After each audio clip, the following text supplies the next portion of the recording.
Wawekezaji, ikiwa ni siku ya leo, siku ya Jumamosi ya tarehe 19 mwezi wa 4 2025, basi kwa siku ya leo nimeweza kuandalia game 13 ambazo naenda kukuambia ni timu gani hapa kuna uwezekano wa kushinda au option gani tuende nayo kwa siku ya leo. Lakini kabla sijaanza kutajia hizo game za siku ya leo, basi unaweza kuchukua kwenye hizo game 13 ukachagua game zako kadhaa, ukaweza kuongeza na akili yako kidogo ili upate odds za maana. Kwa sababu hizo game ambazo naenda kutajia zina jumla ya odds 20. Yes. Tukianza na game ya kwanza ambayo itakuwa ni kati ya West Ham United akimkaribisha Southampton. Hii inafahamika kabisa kwamba Southampton mpaka sasa hivi hali ni mbaya, yupo mwishoni kabisa msimamo. Yes, akiwa na pointi zake kama 18 hivi kama sijakosea.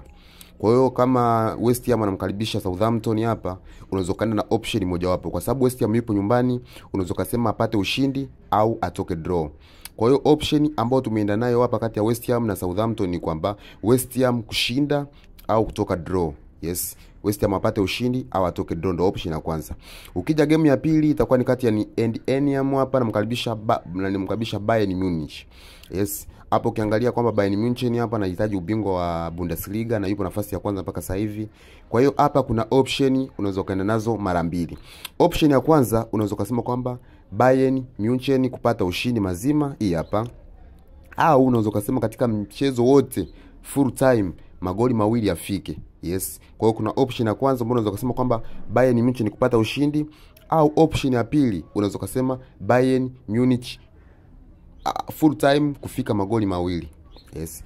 Mechi ya tatu itakuwa ni kati ya Monza anamkaribisha Napoli. Inafahamika kabisa kwamba Napoli ipo nafasi ya pili, anachuana vikali na Inter Milan katika kinyang'anyiro cha kugombania ubingwa wa Italia. Lakini kwa siku ya leo Monza akiwa nyumbani anamkaribisha Napoli.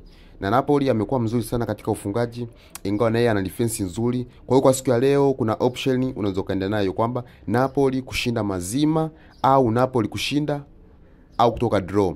Kwa hiyo kuna option ya kwanza, Napoli kupata ushindi kutoka draw au Napoli kushinda mazima. Yes, huo ndio mwanga hapo, utaongeza kidogo na wewe akili zako, lakini kwa siku ya leo lazima muhindi apigike vikali.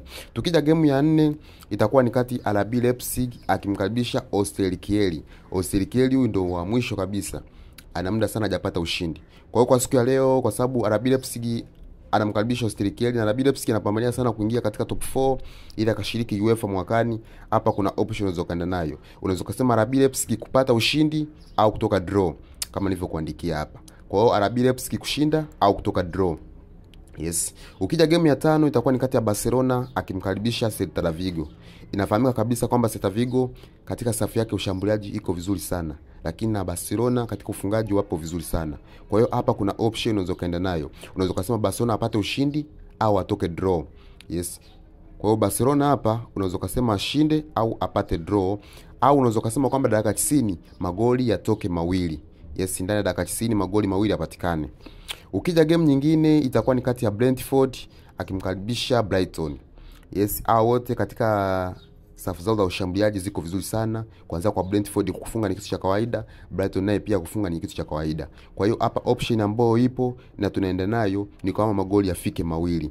Kwa hiyo hapo unaweza kusema kwamba ni over 1.5. Maana magoli mawili yafike katika game hii hapa ya Brentford na Brighton. Yes, tukija game nyingine itakuwa ni kati ya Freiburg anamkaribisha TSG Hoffenheim. Hizo zote ni za Bundesliga Ujerumani. Hapa ukiangalia katika game ya mwisho Freiburg ametoka kumpiga mtu 3-1. Huyu hapa ametoka kutona ni draw ya 1-1. Lakini kwa siku ya leo unaweza kusema Freiburg kupata ushindi au sare. Maana kwa siku ya leo unaweza kusema Freiburg kupata ushindi au sare, lakini kwa wale ambao wanahitaji odds nyingi sana unaweza kusema Freiburg kupata ushindi mazima. Kwa sababu ukijaribu kuangalia katika game 5 za mwisho Freiburg hajawahi kupoteza mbele ya TSG Hoffenheim. Yes, ukija game ya 8 itakuwa ni kati ya Mainz 05 anamkaribisha Wolfsburg. Zote hizi timu zipo vizuri katika engo yao ya ushambuliaji. Kuanzia kwa Mainz ipo fresh, na ukija kwa Wolfsburg nayo pia iko vizuri katika ushambuliaji. Lakini hao wote kwenye kuruhusu magoli pia wanaruhusu. Kwa hiyo kwa siku ya leo unaweza kusema magoli mawili yafike. Maana kwenye game hii ya leo unaweza kusema kuna over 1.5. hivi hapo. Ukija game ya 9 itakuwa ni kati ya Werder Bremen akimkaribisha Bochum. Ukiangalia katika game 5 za mwisho Bochum hajapata ushindi wote, lakini Werder Bremen game hiyo pita hii hapa amepata ushindi. Kwa hiyo kwa siku ya leo unaweza kusema Werder Bremen kupata ushindi. Yes, unaweza kusema kwamba Werder Bremen apate ushindi, au kwa wale ambao kidogo wana hofu unaweza kusema Werder Bremen kushinda au kutoka draw. Yes. Ukija game ya 10 ambao ni kati ya Las Palmas akimkaribisha Atletico Madrid. Ukiangalia Atletico Madrid yupo nafasi ya 3, anapambania sana ubingwa. Kwa hiyo kwa siku ya leo kupoteza itakuwa ngumu sana. Lakini hapa kuna option, unaweza kusema Atletico Madrid kupata ushindi mazima, au mwingine anaweza kusema Atletico Madrid kushinda au kutoka draw. Yes. Ipo hivyo. Ukija game ya 11 itakuwa ni kati ya PSG anamkaribisha Lyon Havre. Maana yake ukiangalia katika msimamo wa Ufaransa, PSG yupo nafasi ya kwanza. Yes. Hapa kuna option ambayo unaweza kaenda nayo kwa sababu PSG naye sasa hivi ameshachukua ubingwa na hisi. Unaweza kusema apate ushindi kwa siku ya leo, au unaweza kusema apate ushindi au magoli mawili afike, yani utakavyoamua tu mwenyewe. Unaweza kusema win, manake hapo unaweza kusema team to win. Ukija game ya 12 itakuwa ni kati ya Newcastle anamkaribisha Aston Villa. Yes, Newcastle yupo vizuri sana msimu huu na Aston Villa pia yupo fresh sana katika msimu huu. Kwa hapa mimi sioni kama kuna uwezekano wote, weka tu magoli afike mawili.